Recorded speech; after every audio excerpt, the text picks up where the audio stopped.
먼저 속보부터 전해드리도록 하겠습니다. 부산의 한 대학의 총장이었던 지난 2015년 자신의 여비서를 성폭행한 혐의로 경찰 수사를 받아오던 장제원 전 의원이 어젯밤 숨진 채 발견됐습니다. 네, 현장에 저희 취재 기자가 나가 있습니다. 연결해 보겠습니다. 심동욱 기자 전해주시죠. 네, 서울 강동구에 있는 오피스텔 앞에 나와 있습니다. 장 전 의원은 어젯밤 11시 40분쯤 이곳 오피스텔 안에서 숨진 채 발견됐습니다. 경찰은 현장에서 타살 혐의점은 발견되지 않았다며 구체적인 사망 경위는 파악하고 있다고 밝혔습니다. 현장에서는 장 전 의원이 작성한 유서도 발견됐습니다. 어저께 경찰차가 한 10대 이상 오고 또 경찰관들이 한 30여 명이 왔어요. 가려고 한 번도 안 오는 사람이지. 장 전 의원은 부산의 한 대학의 부총장으로 있던 지난 2015년 자신의 비서에게 성폭력을 저지른 혐의로 고소돼 경찰 수사를 받고 있었습니다. 하지만 장 전 의원은 자신의 혐의를 완강하게 부인해 왔는데요. 고소인 측은 두 사람의 음성이 담긴 동영상 등 증거 자료를 경찰에 제출했다고 밝혔습니다. 오늘 오전에는 기자회견을 열기로 했었는데 현재 취소된 상황입니다. 장 전 의원이 사망함에 따라 경찰 수사는 공소권 없음으로 종결될 것으로 보입니다. 지금까지 서울 강동구에서 MBN 뉴스 심동욱입니다.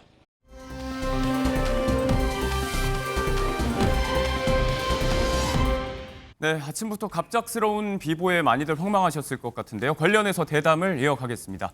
이경민 변호사, 국민의힘 정광재 대변인, 그리고 더불어민주당 강성필 부대변인 나오셨습니다. 안녕하십니까? 안녕하세요. 네, 변호사님 먼저 우선 지금까지 확인된 내용부터 한번 살펴보고 가죠. 네. 장제원 전 국민의힘 의원 서울 강동구의 한 오피스텔에서 숨진 채로 발견이 됐습니다. 이 내용 한번 먼저 좀 정리를 해주시고 가죠. 네, 일단은 그 2015년에 있었던 사건으로 인해서 이제 조사를 받고 있었는데 당시에 그 부산의 한 대학의 부총장 시절에 그 비서를 성폭력했다라는 그런 의혹을 받고 있었고요. 그 상태에서 28일에 1차 조사를 받고 나서 어제 어떻게 보면 이제 고소인 측에서 어떤 증거를 제출을 했습니다. 그 증거를 제출을 하게 되면서 그 내용이 이제 뭐 동영상과 함께 그때 당시에 이제 국가수 감정서 이렇게 이제 들어갔던 것 같은데 그게 제출이 되고 나서 이제 오늘 사실 이제 그 기자회견이 예정되어 있는 상황이었거든요. 그 기자회견이 있는 상황이었고 그 상태에서 이제 수사가 진행 중인 상태였는데 어제 저녁 이제 11시 40분쯤에 이 극단적인 선택을 했다 이런 내용들이 이제 확인이 돼가지고 이 부분에 대해서 지금 서울 강동구 오피스텔에서 이 경찰이 이제 확인했다까지 지금 입장이 밝혀진 상태입니다. 네. 네, 말씀하신 피해자 기자회견은 현재 취소가 된 상황인데 이 소식은 잠시 후에 좀 자세히 전해드리도록 하고요. 장 전 의원은 이 의혹과 관련해서 여러 차례 입장문도 냈고 무죄 입증할 증거가 있다, 누명을 벗고 돌아오겠다 이렇게 강력하게 주장을 해왔습니다. 그런데 갑자기 이렇게 또 갑작스러운 비보가 전해지면서 많이들 놀라셨을 것 같은데 범죄 혐의점이라든지 사망 경위 어떻게 될까요, 변호사님? 사실 이 부분에 있어서는 뭐 경찰에서 지금 밝혀진 내용에 따르게 되면 아직까지는 뭐 타살 혐의점이 있다라는 부분은 아직 없었습니다. 그렇기 때문에 뭐 어떤 결과를 통해서 이렇게 이제 숨지게 됐는지 이 부분에 대해서는 뭐 확인이 돼야 될 부분이지만 일단은 지금 뭐 수사 내용에 있어서는 이제 타살 혐의점이 발견되지 않았고 그리고 이제 유서가 이제 집에서 발견이 됐기 때문에 오피스텔에서 발견이 됐기 때문에 그 유서 내용까지 이제 종합을 하게 되면 좀 이런 부분들이 있어가지고 경찰은 아직까지는 뭐 타살보다는 좀 다른 쪽에 이제 숨지게 된 그런 원인이 있지 않았나 좀 이렇게 이제 조심스럽게 보고 있는 것 같습니다. 네, 자 장제원 전 의원이 어젯밤 발견된 오피스텔의 관계자 목소리도 저희가 입수를 했는데요. 짧게 듣고 오겠습니다. 경찰들은 3시 2분에 철수했어요. 평소에 좀 자주 보셨다거나 그러진 않아요? 가려고 한 번도 안 오는 사람이지. 안 오는데. 아니 문이 잠겨져갖고 열리는 열나고. 장제원 의원은 여기 잘 안 온다고 하셨잖아요. 네. 그런데 여기 갑자기 왜 여기서 그걸 내가 모르지. 그걸 가서 들여다만 봤는데 경찰들이 보안상 좀 내려가지고 실황해갖고 나는 여기 통제만 하고 있어. 그런 누가 있는지는 모르시네요. 몰라요. 여기. 지금 유서가 발견된 것으로 얘기가 나오고 있는데요. 혹시 전해진 소식이 있을까요? 일단은 뭐 유서 내용에 대해서 전해진 바에 따르게 되면 뭐 가족들에 대한 입장을 조금 이제 전한 것 같습니다. 뭐 가족들한테 이제 사랑한다 뭐 이런 메시지를 남긴 것 같고 특히는 이 사건 고소와 관련해서는 사실 뭐 그런 부분들에 대해서 어떤 언급이 있는지는 이제 밝혀지지는 않았거든요. 그래서 이런 부분들을 붙여봤을 때 일단은 뭐 가족에 한정된 그런 신변에 대한 부분에 대해서만 좀 밝힌 것이 아닌가 좀 그렇게 추정이 되고 있습니다. 네. 네, 앞서 변호사님께서 말씀을 해주신 대로 이 사망 소식이 알려지면서 피해자죠. 장 전 의원의 전 비서 A씨 측에서 오늘 오전 10시에 예정했던 기자회견을 취소를 했습니다. 관련 내용 좀 짚어보고 넘어가도록 하겠습니다. 자, 현장에 유서를 남기고 장제원 전 의원이 숨진 채 발견이 된 상황입니다. 관련해서 저희가 타임라인을 조금 짚어드리려고 하는데요. 네, 성폭력 의혹 고소인 전 비서 A씨가 2015년 11월에 장제원 전 의원에게 성폭행을 당했다고 주장을 했습니다. 당시 부산 모대학의 부총장으로 재직하고 있던 장제원 전 의원에게 성폭행을 당했다면서 고소를 했는데요. 자, 이게 지금 10년이나 지난 일이기 때문에 장제원 전 의원 측에서는 이게 너무 오래된 일인데 갑자기 고소가 이렇게 이루어진 건 음모가 좀 있는 것 같다. 혐의를 또 전면 부인하고 나섰습니다.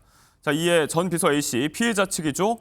그간 권력이 무서워서 사상구에서의 장제원 전 의원의 입지 이런 것들을 생각하고 본인의 일자리 이런 것들이 두려웠기 때문에 10년 동안 참았고 그 와중에 차곡차곡 모아왔던 증거들을 제출했다. 그리고 어제 이 부분이 타 언론을 통해서 보도가 됐죠.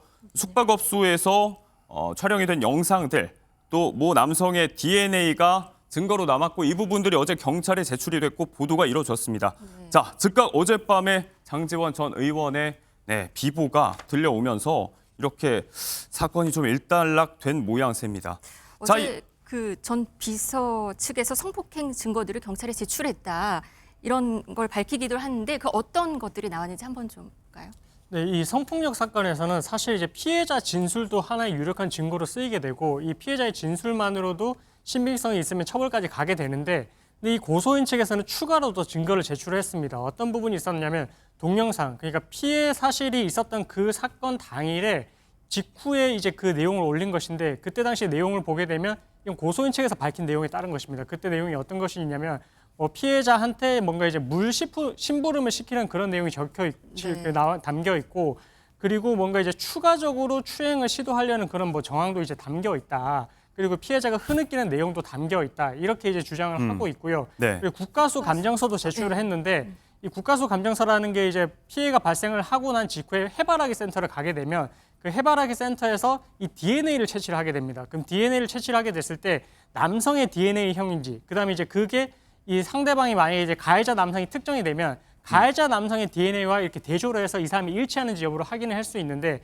그래서 그 국가수에서 이제 DNA가 채취됐다. 남성의 DNA형이 나왔다라는 게 국가주 감정서로 이제 제출이 되어 있고 그리고 해바라기 센터를 갔을 때 상담을 했던 내용. 그 부분에 대해서 이제 그때 당시 어쨌든 피해가 발생한 직후에 그런 자료들이 확보가 돼서 이제 제출을 해놓은 것인데 이 부분에 대해서는 이제 장제원 의원 측에서는 그 DNA를 대조를 하기 위해서 임의로 제출을 해달라고 했었는데 그 부분은 경찰에 따르게 되면 임의 제출을 거부를 했었다라고 했었고 그래서 오늘 이제 고소인 측에서는 어떤 증거들을 제출하게 됐고 고소에 이르게 됐는지 이런 부분에 대해서 기자회견을 하려고 예정을 했었다. 그런데 이제 취소가 된 거고 안타까운 상황입니다. 네. 변호사님 근데 수사를 진행 중인 상황에서 이렇게 장 전 의원이 사망을 했으면 형사 절차는 중단되는 거죠? 그렇습니다. 이런 경우에는 이제 그 소송의 당사자가 사망을 한 것이라서 이런 경우에는 이제 불기소 처분의 일종인 공소권 없음 처분이라고 해가지고 아마 경찰 단계에서 수사가 종결이 되는 그런 처리를 하게 될 것으로 예상이 됩니다. 과거에는 비슷한 사례가 없었을까요? 어떤 이렇게 종결이 되는 사례, 네.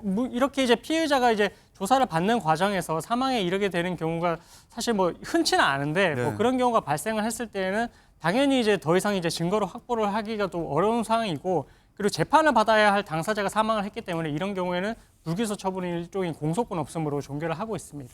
네, 정치권에 남긴 이번 사건의 파장도 적지가 않을 것 같습니다. 삼선 의원 출신 친윤계의 좌장이라고도 볼 수가 있었는데 일단은 지금 나온 이 성폭행 증거들의 제출 시점과 맞물려서 이 비보가 전해졌다는 점 심리적인 압박감이 상당했을 것 같습니다. 정광재 전 대변인님. 네, 상당히 당혹스럽고 황망한 일이죠. 사실 장제원 전 의원이 처음에 이 의혹이 불거졌을 때만 하더라도 우리 당을 탈당하면서 누명을 벗고 명예회복해서 돌아오겠다라고 얘기를 했기 때문에 어떤 객관적인 정황이 장제원 전 의원에게 불리하게 작용한 것은 맞지만 네. 가까운 분들은 장 전 의원의 무죄를 또 믿기도 했었는데 네.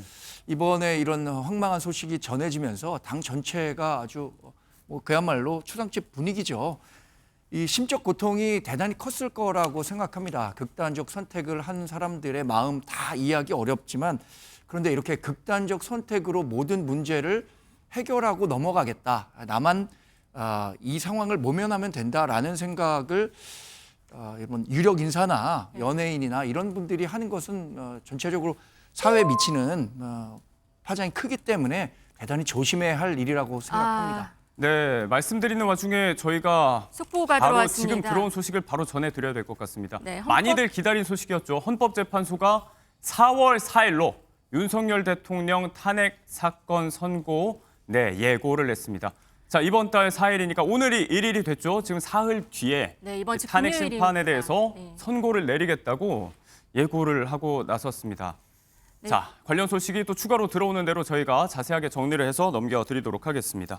자, 이 이야기 조금 더 이어가 보겠습니다. 여당 내에서도 그렇지만 야당에서도 비판의 목소리가 나오고 있는 것 같아요. 정치권에서 이 사건 어떻게 바라보고 계시는지 강성필 부대변인님께 여쭤보겠습니다. 일단 장제원 전 의원의 어떤 이런 사고에 대해서 어쨌든 고인의 명복을 빌어주는 것이 저는 먼저 순서라고 생각하고 이 국민들이 어떤 정치권에 대해서 지금 좋은 소식이 별로 없잖아요. 그래서 조금 더 좋은 소식을 전해드려야 되는데 안타깝게 생각을 합니다. 네. 그럼에도 불구하고 저희가 지적을 하지 않을 수 없는 것은 어쨌든 사건이 있으면 피해자가 있는 거 아니겠습니까? 그렇습니다. 그런데 이제 우리 변호사님 말씀하셨지만 공석권 오슴으로 어떤 사정 기관에서는 끝나겠지만 이 피해자에 대한 보상에 대해서는 어떻게 될 것인지 우리 사회가 조금 고민을 더 해야 되고요.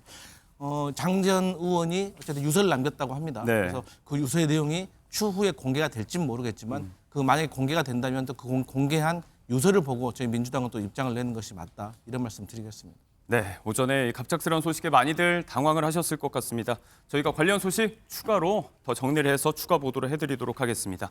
자, 다음 이야기로 넘어가겠습니다. 민주당이 마은혁 헌법재판관 후보자가 임명되지 않을 경우에 중대 결심을 하겠다고 밝힌 데드라인이 오늘로 다가왔습니다. 자, 먼저 관련 영상 보고 이야기 해보겠습니다. 지금 이 대한민국의 혼란은 모두 최상목 전 권한대행 그리고 한덕수 현 대통령 권한대행으로부터 시작된 것입니다. 헌법 위반은 매우 중차대한 사안입니다. 단순한 형법 위반 부정부패와는 차원을 달리합니다. 일각에서 윤석열 복귀 프로젝트가 진행 중이다라고 얘기합니다. 저도 그런 주장에 공감 가는 바가 많습니다. 다시 윤석열이 복귀하는 것은 곧 제2의 계엄을 의미하는 것일 테고 우리 국민들은 저항할 것이고 충돌은 피할 수 없을 것입니다. 4월 1일 날 법안 처리하고 2, 3, 4를 국회 현안 질의를 통해서 본회의를 열어야 된다는 말씀을 드렸습니다. 대한민국 반도체 화이팅! 화이팅!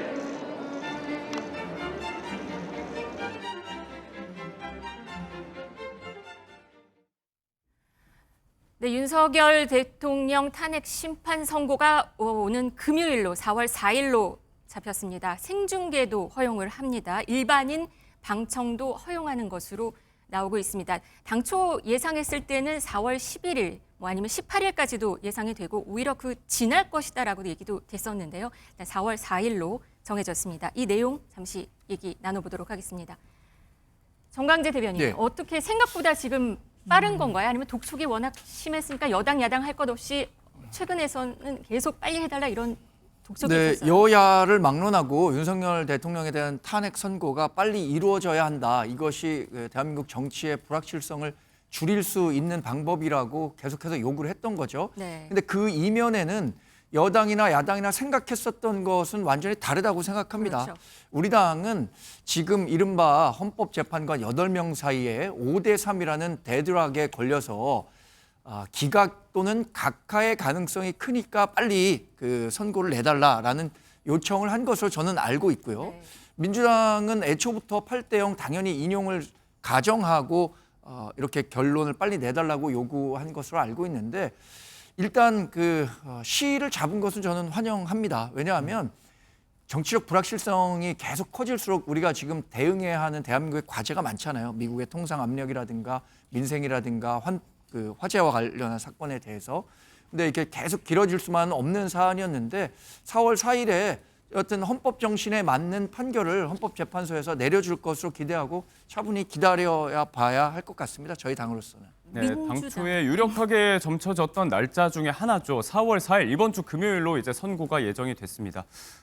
여야 정치권에서 많이들 예상을 했을 것 같고 사실 당초에 저희가 준비한 내용이 오늘 야당에서 한덕수 권한대행이 마후보자 임명 관련해서 좀 결단을 내리라 이 부분에 대해서 야당은 공세 수위를 높이고 여러 가지 방안도 좀 준비를 해왔던 상황인데 자, 이 이야기들은 일단 전부 다 물 건너가는 것 같고 네. 당장 오는 금요일에 있을 헌재 선고에 모든 이목이 집중될 것 같거든요. 민주당에서는 어느 정도 예상을 하셨을까요? 저희 민주당 같은 경우는 예상이라는 표현보다는 빨리 선고를 해라. 만약에 선고를 안 할 거면 이렇게 늦어지는 이유에 대해서라도 헌법재판관 공보관이 좀 설명을 해야 된다. 안 그러면 사회적 갈등만 커진다. 유언비어만 나돈다. 이런 입장이었습니다.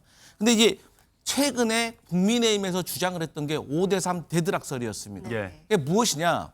윤석열 대통령 탄핵을 인용하자고 하는 재판관이 5명, 그리고 윤석열 대통령에 대한 탄핵 심판을 기각하거나 각하자는 분이 3명 정도 있어서 문영배 헌법재판관 직무대리가 이 6명을 채우기 위해서 지금까지 선고를 안 하고 끌고 있다라는 것이 국민의힘에서 주장했던 5대3 대드락설이었습니다. 그런 이야기가 많이 나왔죠. 그런데 민주당에서는 사실 그 사실은 아니라고 판단하고 있었습니다. 왜냐하면 그걸 반대로 뒤집어서 보면 설득을 당하고 있는 3명의 재판관들이 가만히 있겠습니까?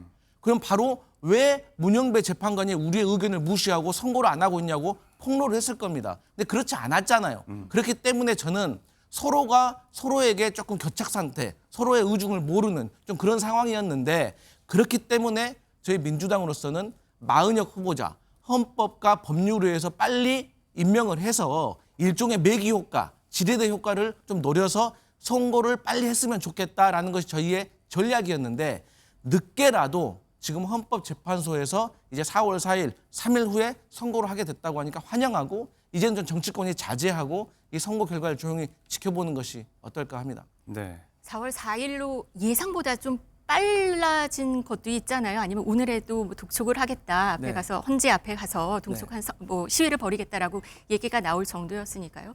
그러면 어떻게 보세요? 왜 바로 결정을 했을까요?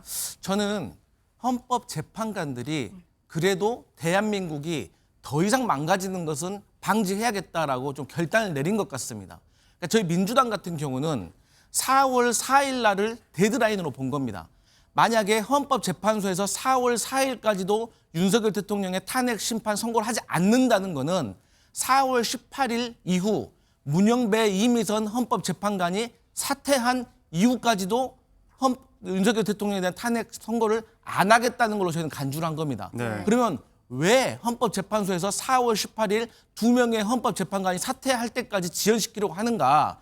그때는 한덕수 권한대행이 윤석열 대통령을 복귀시키기 위해서 마은혁 후보자와 대통령 몫의 2명의 헌법재판관을 임명을 해가지고 헌법재판소의 보수화를 노리려고 하는 것이 아닌가. 그래서 이재명 대표가 말을 했듯이 윤석열 대통령 복귀 프로젝트를 진행하려고 하는 것이 아닌가라고 저희는 의심할 수밖에 없었고 그런 상황이 벌어지기 전에 저희는 한덕수 국무총리라든지 아니면 최상목 경제부총리를 탄핵을 해서 그런 상황을 막으려고 했던 것이 저희의 전략 중에 하나였는데 그러한 상황까지 가지 않고 이게 평화롭게 해결될 수 있는 방법을 그나마 헌법재판소가 찾은 것 같아서 정말 다행스럽게 생각합니다. 네, 뭐 아무튼 야당 입장에서는 만일의 사태까지 대비를 했다. 이게 그간 계속해서 공세를 높여왔던 이 전략의 취지였다라고 말씀을 해주셨습니다.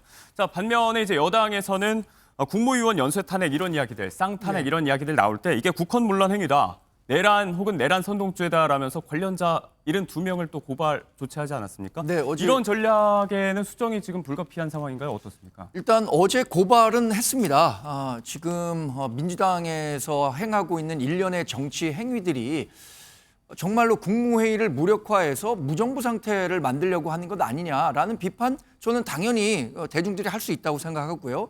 그것이 법률적으로 문제가 될 수 있는 부분이 있기 때문에 고발을 한 상태입니다. 오는 4월 4일 그러니까 이제 금요일에 윤석열 대통령에 대한 탄핵 재판 선고가 이루어진다고 하는데 이 시점을 갖고 윤석열 대통령에 대한 기각과 인용, 뭐 각하 이것을 예상하기는 지금 전 어렵다고 봅니다. 예. 이미 최종 변론이 있은 이후에 한 달 넘도록 기일을 잡지 못했기 때문에 기일이 빨리 잡혀야 한다는 국민적 여론이 있었고 어느 정도의 이제 합의가 이루어진 상태라고 보지만 지난번 한덕수 국무총리 그 대통령 권한대행에 대한 탄핵 결과 때처럼 헌법재판관별로 다양한 의견이 있을 수 있다고 봅니다. 아마 최종 변론 이후에 이렇게 기일이 잡히는데 오랜 시간이 걸린 것은 이러한 이견을 좁히는 과정이었을 수도 있고요. 또는 이게 아직 좁혀지지 않았지만 그래도 이 상태에서라도 발표를 하는 것이 정치적 불확실성을 해소하는 데 도움이 된다고 판단했을 가능성이 크기 때문에 저는 4월 4일에 이게 선고가 되든 4월 11일에 선고가 되든 이 시간과는 결과와 결부지어서 해석하기는 어렵다고 봅니다. 네. 네. 자, 인용, 기각, 각하 그 어느 쪽도 예상하고 전망하기 힘들다라는 말씀을 주셨습니다. 민주당에서는 어떻게 예상을 하십니까? 여전히 8대0 그냥 전원 찬성으로 인용이 될 거라고 보시는지요? 저는 당연히 전원 일치된 의견으로 저는 윤석열 대통령의 탄핵을 인용할 거라고 확신합니다. 왜냐하면 아주 간단한 겁니다. 이걸 복잡하게 생각할 필요가 없는 거예요. 그러니까 지금 국민의힘에서 최근에 민주당 의원들 내란죄로 고발했잖아요. 네. 이게 형법 87조에 있는 겁니다. 형법 87조에서 두 가지를 얘기를 하고 있어요. 첫 번째가 국헌문란입니다. 그럼 국헌문란을 구체적으로 말하면 무엇이냐? 국회를 해산시키려고 하고 헌법을 정지시키려고 한 겁니다. 그러면 국회를 해산시키려고 했던 것이 누굽니까? 계엄의 해제를 방해하려고 했던 것이 저희 민주당이 봤을 때는 윤석열 대통령인 것이고요. 그다음에 헌법을 정지시키려고 했던 것도 저희는 윤석열 대통령. 왜? 헌법 기관인 국회와 선관위를 군인을 보내가지고 침탈한 겁니다. 그리고 폭동이라고 하죠. 두 번째가. 이 폭동은 국토 전체나 일부를 영구적 혹은 임시적으로 이걸 권능을 마비시킨 겁니다. 제가 앞서 말했지만 온 국민 나가서 전 세계가 실시간으로 봤습니다. 무장한 군인들이 헬기 타고 국회 앞마당에 들어와가지고 창문을 깨고 들어갔고요. 그다음에 정치인과 법조인을 체포하려고 했습니다. 그런 정황들이 지금 속속들이 검찰이나 공수처 수사를 위해서 다 드러나고 있어요. 그리고 2차 계엄을 시도했다는 정황까지도 지금 밝혀지고 있다는 보도가 있습니다. 그런데 어떻게 상식적으로 헌법재판관들이 이것을 어떤 이유로 기각을 하겠습니까? 각하요? 그럼 지금까지 11번의 탄핵 심판의 변론 기간 본인들이 한 건데 이게 잘못됐다고 부정할 수가 있습니까? 그렇기 때문에 저희 민주당은 만약에 단 한 명이라도 헌법재판관이 기각을 한다고 하면은 이것은 윤석열 대통령에게 앞으로는 궁금한 점이 있고 의심나는 거 있으면 윤석열 대통령이 뭐 특전사건, 방첩사건, 뭐 헌재건, 선관위건, 국회건, 여기 방송사건 다 군인을 보내도 괜찮다는 겁니다. 그렇기 때문에 저희는 상식선에서 헌법재판관들이 윤석열 대통령 탄핵에 대해서 인용을 결정할 것이다. 그렇게 믿습니다. 민주당에서는 다 인용을 결정할 것이라고 말씀을 하시는데 어떻게 보세요? 민주당이 처음부터 인용 예상하고 그 국회에서 탄핵 소추했었던 거 아니겠습니까? 민주당의 입장은 일관되게 진행돼 왔고 그럴 수밖에 없다고 생각합니다. 우리 당은 기본적으로는 이 계엄과 관련해서는 잘못된 부분이 있다는 점을 인정하고 있죠. 네. 그 이후에 탄핵이라는 국회 내에서의 정당한 절차를 거쳐서 헌법재판에서 탄핵 재판을 하고 있는 거잖아요. 근데 탄핵 재판이라는 게 그동안 봐오셨지만 지금까지 9번 모두 기각이 됐습니다. 예. 그 이유는 탄핵에 이르는 중대한 법률과 헌법의 위반이 있었느냐 이 부분에 대한 평가는 완전히 다른 거거든요. 그러니까 윤석열 대통령이 예를 들어서 군대를 국회에 보냈다, 선관위에 보냈다 이 부분 다 국민들께서 보고 계십니다. 예. 그러나 그것이 국헌문란에 이를 정도로 장기간 지속된 폭동이었느냐 그리고 또 대통령의 권한을 완전히 넘어선 위헌적 중대성이 큰가 이 문제를 고민하고 있었던 거잖아요. 이와 관련해서는 일부 헌법재판관분들 아니면 과반의 헌법재판관분들이 탄핵에 이를 정도는 아니다라는 판단도 충분히 할 수 있을 것이라고 생각하고 그동안 있었던 절차적 정당성과 관련한 문제에 대해서 법적으로 어떤 판결을 이끌어내는 과정에서 이 절차적 정당성이 굉장히 중요하다는 점을 계속해서 깨닫는 시기잖아요. 최근 이런 복합적인 문제들을 고려하면 저는 기각 또는 각하의 가능성도 여전하다, 남아있다 이렇게 봅니다. 앞서 한덕수 국무총리 권한대행의 탄핵심판권에서도 이제 40여 재판관 후보자 미임명권이 위헌이고 위법하긴 한데 이것을 탄핵이나 파면에 이를 정도로 중대한 위반인가라고 볼 수 없다는 측면에서 이제 기각 결정이 내려졌었죠. 비상계엄 선포 자체가 그런 식으로 좀 의견이 갈릴 수 있다는 말씀이신가요? 네, 저는 뭐 지금 이렇게 선고 기일이 잡히는데 오랜 시간이 걸린 것은 재판관 8분 가운데 상당한 이견이 있었다고 봅니다. 그러니까 이것을 인용해야 한다라는 분이 있는 반면에 파면에 이를 정도, 그러니까 윤석열 대통령을 파면해서 얻는 헌법적 이익이 그렇지 않은 경우보다 큰 경우냐라는 부분에 대해서는 뭐 이견이 있을 수 있다고 생각하고 이 때문에 시기가 굉장히 오래 걸렸다라고 보고 있습니다. 네. 헌법재판소가 선거 기일을 이번 주 금요일로 지정을 했습니다. 선고는 생중계되고 일반인 방청도 허용된다고 알렸는데요. 자세한 소식 취재 기자 연결해서 알려드리도록 하겠습니다. 이혁재 기자. 예, 오늘 오전 10시 30분을 조금 넘긴 시각 헌법재판소는 윤석열 대통령 탄핵심판 선고 기일을 지정했습니다. 선고 기일은 이번 주 금요일인 4월 4일 오전 11시입니다. 헌법재판소 대심판정에서 선고를 내리게 되는데 이 장면은 생중계됩니다. 또 일반인들 역시 탄핵심판 선고를 방청할 수 있게 했습니다. 지난 2월 25일 윤 대통령 탄핵심판의 변론 기일이 종료된 후 35일 만입니다. 탄핵 소추안이 국회에서 가결된 시점으로부터 계산하면 108일이 지난 시점입니다.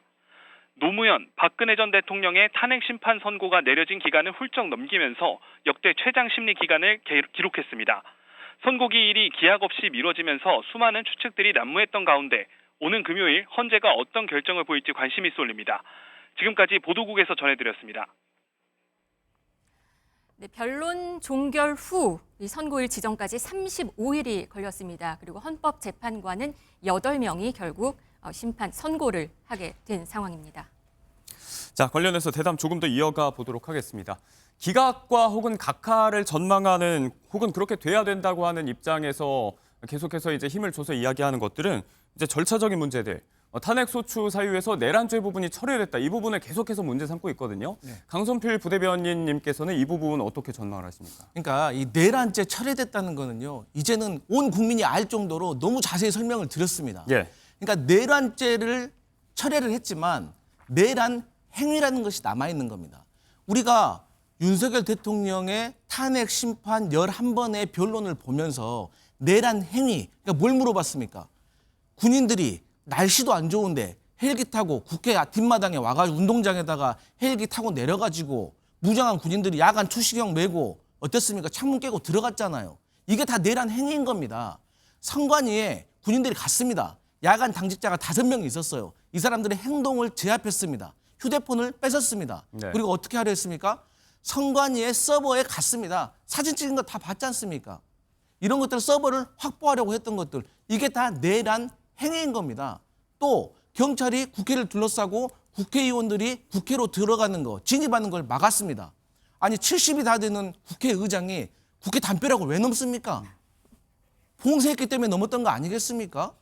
그런데 이런 것들이 다 내란 행위인 것이고 이런 것에 대해서 하나하나를 따져보는 것은 형사재판에서, 그래서 10가지의 혐의가 있다면 이것은 유죄, 이것은 무죄, 유죄라고 하면 이것은 벌금인지 징역형인지 이런 걸 따지는 것은 형사재판에서 하는 것이고 이 탄핵 심판에서 내란 행위가 파면에 이를 정도인지에 대해서 판단하는 겁니다.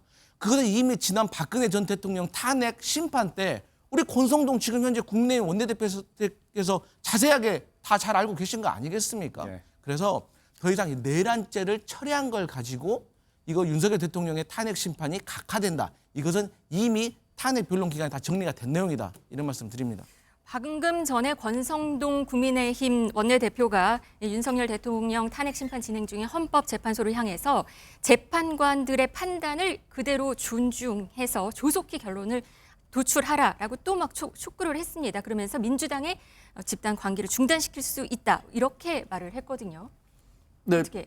말씀드렸던 것처럼 우리 당이 갖고 있는 기본적인 입장은 지금 헌법재판소 내에 8분의 재판관의 의견 한 분 한 분이 각각의 판단을 할 겁니다.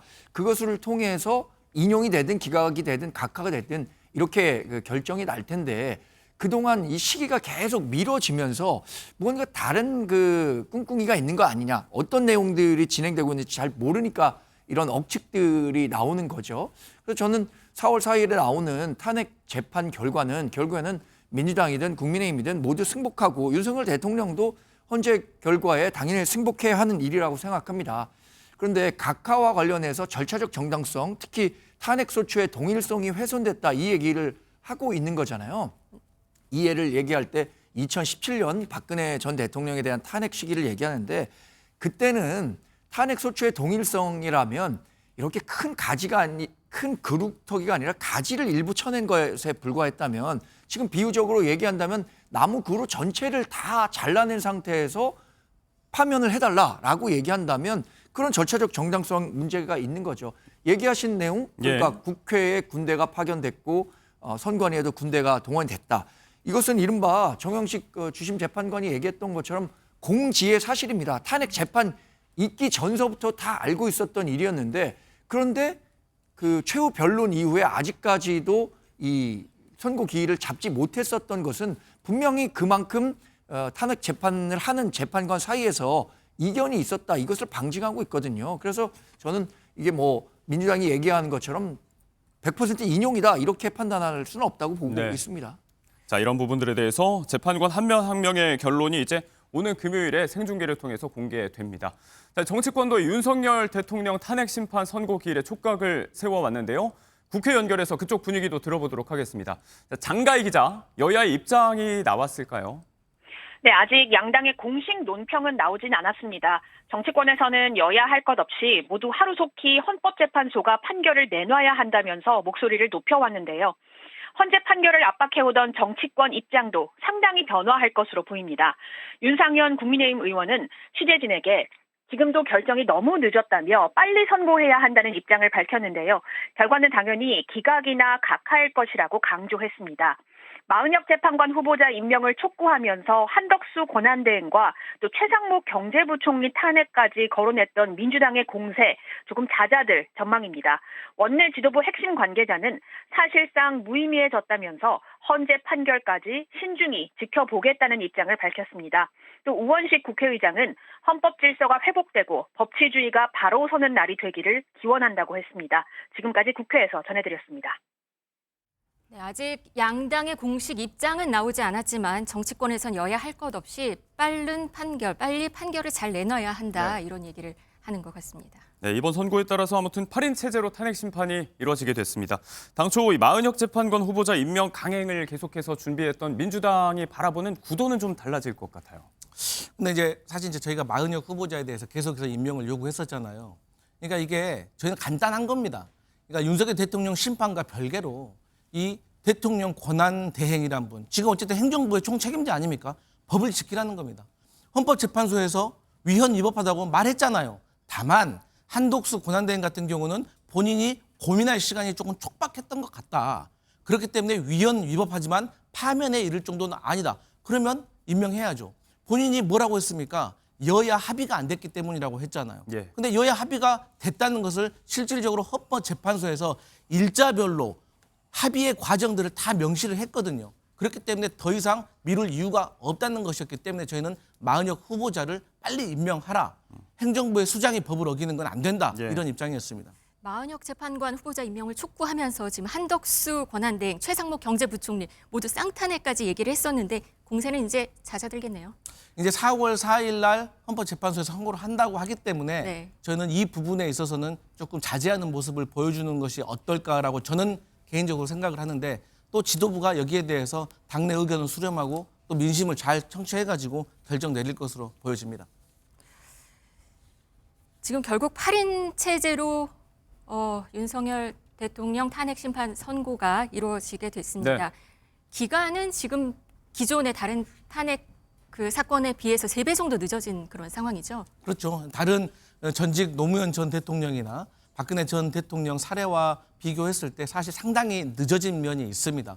그런데 사실 이게 180일 이내에 선고를 하는 것이기 때문에 사실 늦어졌다고 느끼는 것은 국민들과 정치권인 거지 사실 헌법재판관들은 또 어떻게 생각할지 모르죠. 하지만 저희가 아쉬웠던 부분은 과거 노무현 전 대통령이나 박근혜 전 대통령 사례와 비추어 봤을 때 네. 윤석열 대통령의 사례는 너무나도 명백하다. 그리고 실시간으로 우리들이 또 보았고 또한 최근에 2차 계엄을 하려고 했던 정황들이 포착되어서 이게 언론에 보도가 된 거 아니겠습니까? 네. 그렇기 때문에 저희가 빨리 결정을 해야 된다고 했었는데 뒤늦게라도 어쨌든 선고하게 된 것을 다행스럽게 생각하고 있습니다. 네, 여야 모두 국민들 모두 기다렸던 소식입니다. 탄핵 소추 111일 만에 탄핵 심판 선고 기일이 잡혔습니다. 4월 4일을 주목해 봐야겠습니다. 오늘 두 분 말씀 여기까지 듣겠습니다. 고맙습니다.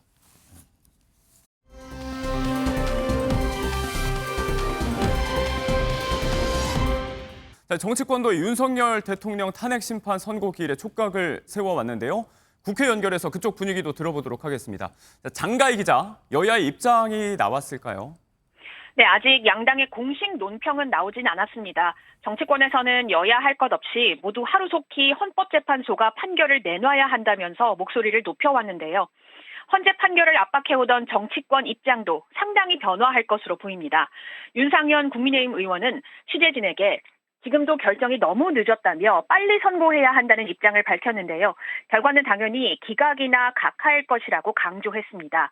마은혁 재판관 후보자 임명을 촉구하면서 한덕수 권한대행과 또 최상목 경제부총리 탄핵까지 거론했던 민주당의 공세 조금 잦아들 전망입니다.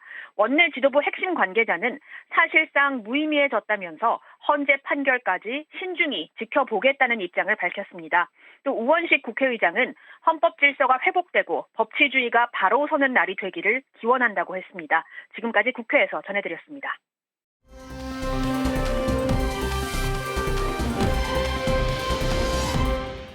저와 고인의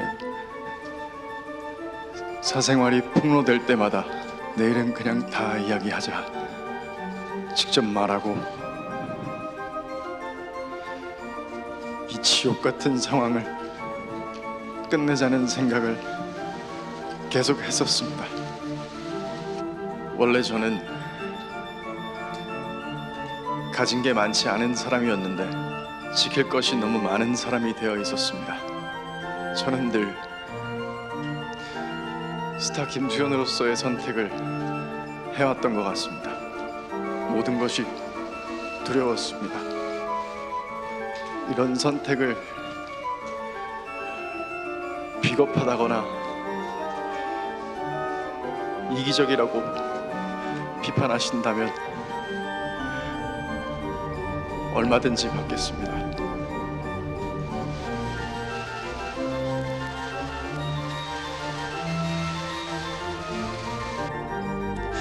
저를 믿어달라고 하지 않겠습니다. 꼭 증명하도록 하겠습니다.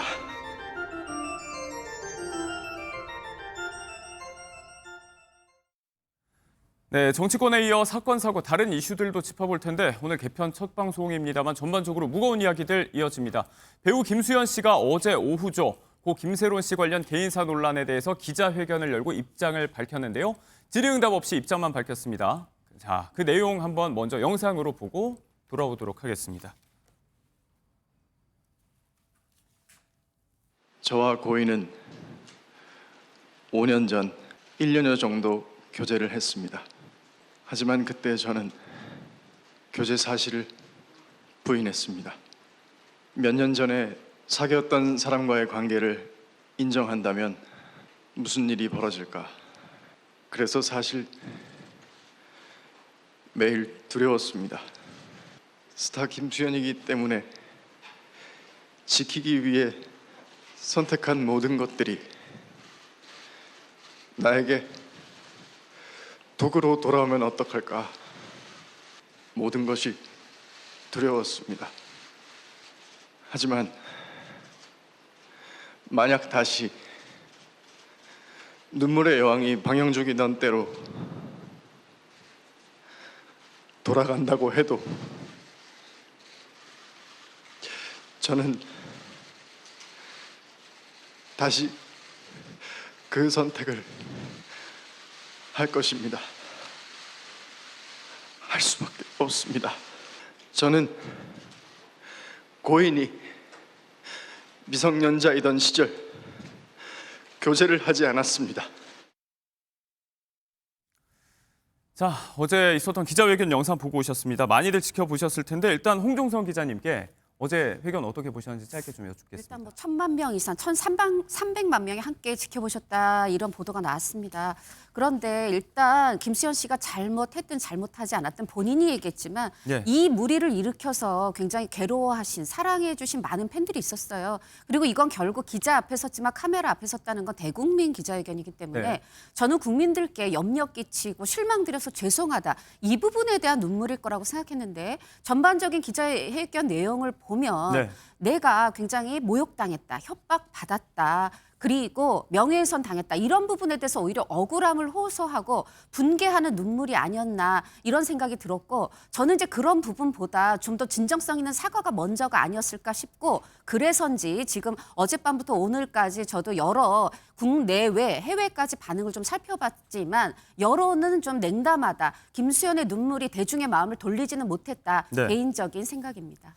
자, 일단 눈물을 흘리면서 호소를 했고 그 가운데서도 논란이 되고 있는 쟁점들에 대해서 반박을 했습니다. 우선 유족 측에서 계속 얘기하고 있는 점들. 김세론 씨가 미성년자 시절일 때부터 두 사람이 연애를 했다. 이 부분은 김수현 씨가 아니라고 못을 박았어요. 어떻게 봐야 됩니까? 네, 본인이 이건 지난번에 2차 입장문에서 나왔던 얘기하고 같죠. 2019년부터 이제 1년 정도 사귀었다. 이것에는 이제 만 19세 이후에 사귀었다라는 거, 미성년이 아니라 성년이 된 이후에 사귀었다. 이 부분에 대한 이제 강조였다고 생각이 들고요. 이거는 당연히 본인이 지금 도망갈 데가 없습니다. 본인은 이제 얘기할 때 나는 늘 내 것을 지키기 위해서 급급했고 도망가려 했고 그래서 또 이제 본인이 얘기했듯이 거짓말한 부분, 사귀지 않았다고 거짓말한 부분 네. 이런 대응이 독이 될까 두려웠다고 이제 얘기를 하면서도 이 부분은 사실이고 그리고 이 부분은 나를 믿어달라고 하는 게 아니라 앞으로 수사기관을 통해서 검증하겠다. 어떻게 보면 대단히 이제 강하고도 자신감 있는 모습을 좀 보였습니다. 네, 법적 대응을 시작했다라는 이야기도 담겼습니다. 자, 일단 여기에 대해서 증거로 내세운 것이 지난 카톡 대화 내용이었는데 요즘 조작 얘기가 좀 민감합니다만 네, 두 카톡이 이제 동일 인물이 같이 대화를 한 것이 아니다. 검증을 받았다라고 밝혔습니다. 이거 어떻게 봐야 됩니까, 변호사님? 근데 사실 이 부분에 있어서는 조금 아직까지 확실하게 뭐 객관적인 공신력 있는 기관의 그런 결정이라고 보기는 좀 어려울 것 같습니다. 네. 그러니까 뭐 우리가 소위 뭐 경찰에서 국가수의 의뢰를 해서 이게 동일인이 맞는지 여부를 확인을 했다라면 그러면 그 부분에 있어서 그 신뢰성이 있다라고 볼 수 있을 것 같은데 근데 그게 아니라 사설기관에 이게 이제 그때 당시에 카톡 대화를 주고받은 사람이 동일인인지 여부를 확인을 해달라고 했고 그 부분에 있어서 어쨌든 김수현 씨 측에서 이제 의뢰를 했다가 받은 내용이라서 네. 여기에 있어서 온전하게 신뢰성을 좀 부여하기는 어려울 것 같거든요. 그래서 어제 내용은 이것 또한 어떻게 보면 김수현 씨 측의 주장일 뿐이다라고 좀 해석을 하면 될 것 같고 이 부분에 있어서 신뢰성이 있는지 여부는 좀 네. 다시 한번 수사기관에 뭐 의뢰를 한다고 하니까 그 결과를 통해서 좀 밝혀져야 될 것 같습니다. 자, 저자 동일인 식별 분석이라는 방법을 사용했다고 하는데 앞으로의 수사에 따라서 이 내용이 얼마나 정확했는지가 밝혀질 것 같습니다. 또 하나의 쟁점 하나가 김수현 씨 측이 7억 원의 내용 증명을 고 김세론 씨에게 보내면서 경제적으로 심리적으로 압박을 했다는 내용인데 자, 여기에 대해서도 녹취록 하나를 공개하면서 그 정도의 취지가 아니었다. 네, 절차상의 문제였다라고 해명을 했어요.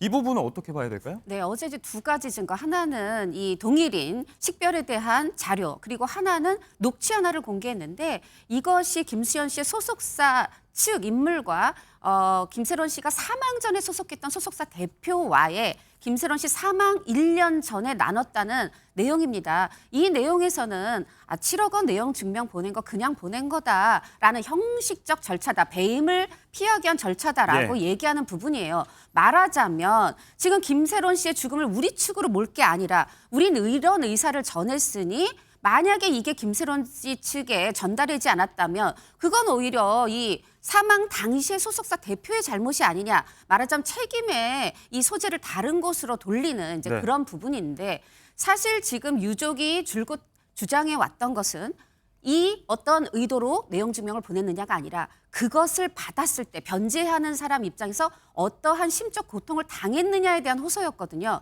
이 부분에 대해서도 대중이 과연 저런 뜻이 아니었다면 김세론 씨가 괴롭지 않았겠다. 동의를 하셨을지 설득 당하셨을지는 아직 조금 더 지켜봐야 되겠습니다. 네, 아무튼 어제 기자회견을 통해서 진실 공방이 마무리가 된 게 아니고 이제부터 본격적으로 시작이 되는 것 같은 모양새입니다.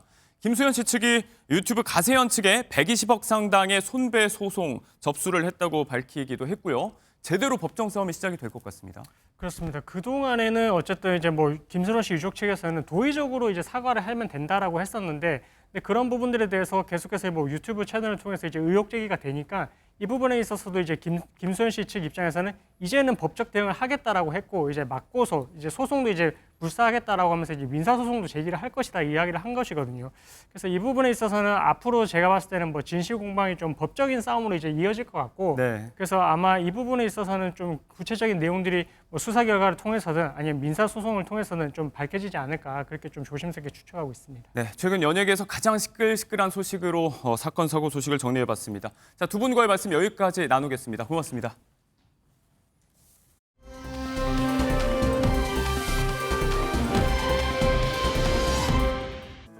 노후가 걱정이야. 여유 있게 살려면 그래도 400만 원 이상.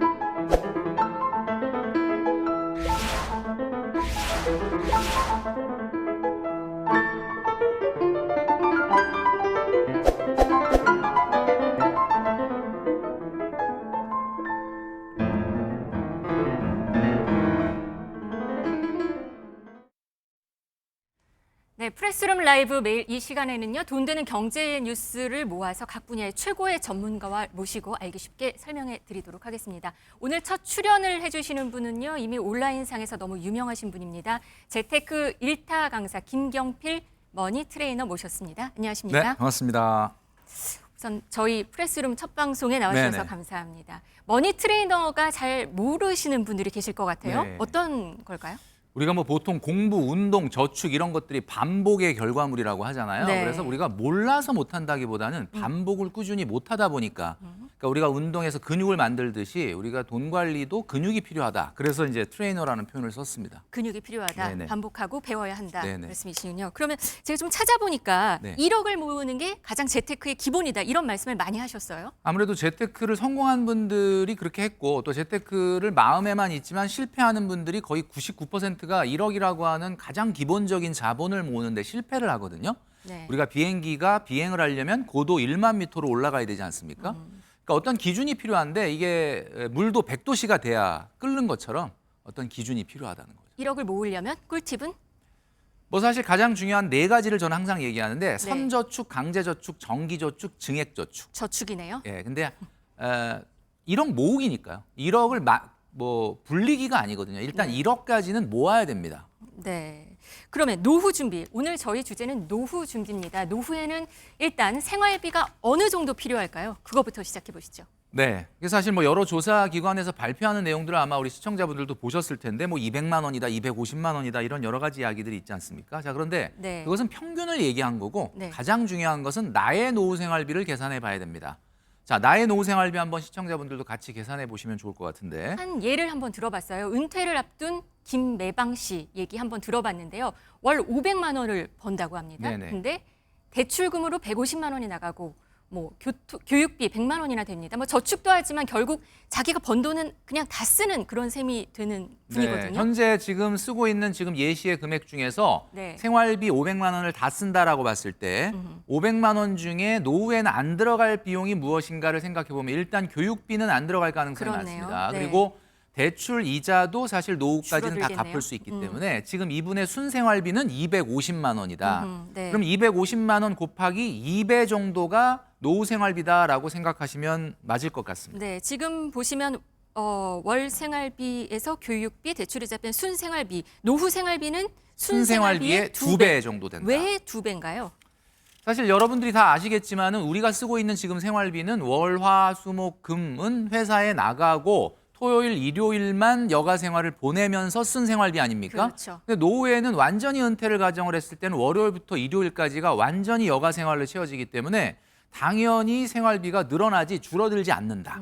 이 점을 이제 여러분들이 꼭 기억을 하셔야 염두를 됩니다. 해야겠네요. 그러면 이 노후 생활비 어떻게 마련하는 게 좋을까요? 아무래도 이제 노후 생활비를 마련하기 이전에 이제 좀 전에 이제 그 노후 생활비가 얼마 들어갈 건지 계산했으니까 네. 본인이 이 노후 생활비에서 얼마가 부족한지를 먼저 확인하는 것이 가장 중요할 것 같습니다. 네. 예를 들면 250만 원 곱하기 2면 500만 원이 들어간다. 자, 그런데 먼저 첫 번째로 우리가 해봐야 되는 것은 공적연금이라고 하는 게 있지 않습니까? 국민연금. 이 국민연금을 우리가 국민연금 공단에 들어가서 네. 내가 노령연금이 얼마 정도 나오는지를 한번 확인해 볼 필요가 있고요.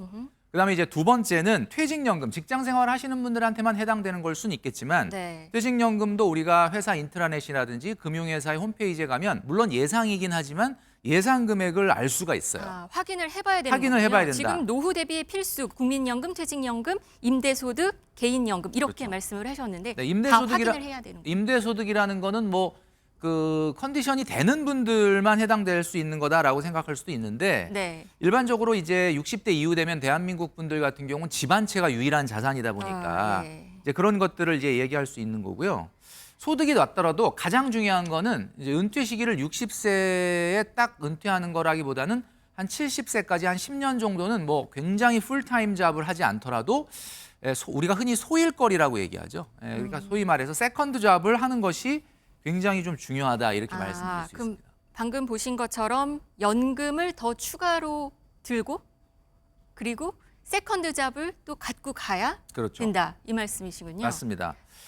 일단 일반적으로 봤을 때 지금 국민연금 같은 경우는 지난해 11월 말 기준으로 했을 때 수급자 100만 원 이상 받는 수급자가 86만 명이 돌파했다라고 얘기는 하지만 네. 실제로 평균 수급액은 65만 원에 불과하거든요. 그래서 이 국민연금과 퇴직연금만 가지고는 사실은 좀 불가능하다. 그래서 최근 같은 경우는 많은 분들이 이제 집이 있잖아요. 네. 그러니까 이 집을 좀 활용하는 방법. 그래서 아마 많은 분들이 알고 계시겠지만 부부 중에 한 사람이라도 55세 이상이면 그리고 공시가격 12억 원 이하의 주택을 갖고 있다 그러면 주택연금으로 이 부족한 부분을 메우려고 하는 분들이 많아지고 있습니다. 많이 늘어나고 있다고 하더라고요. 그렇죠. 예를 들면 65세에 만약에 은퇴에 우리가 연금을 받기 시작한다라고 봤을 때 공시가격 12억 원 이하, 12억 원 정도의 주택을 종신연금형으로 받는다 그러면 한 달에 월 291만 원 정도를 받을 수가 있거든요. 네. 그러니까 상당히 많은 도움이 되겠죠.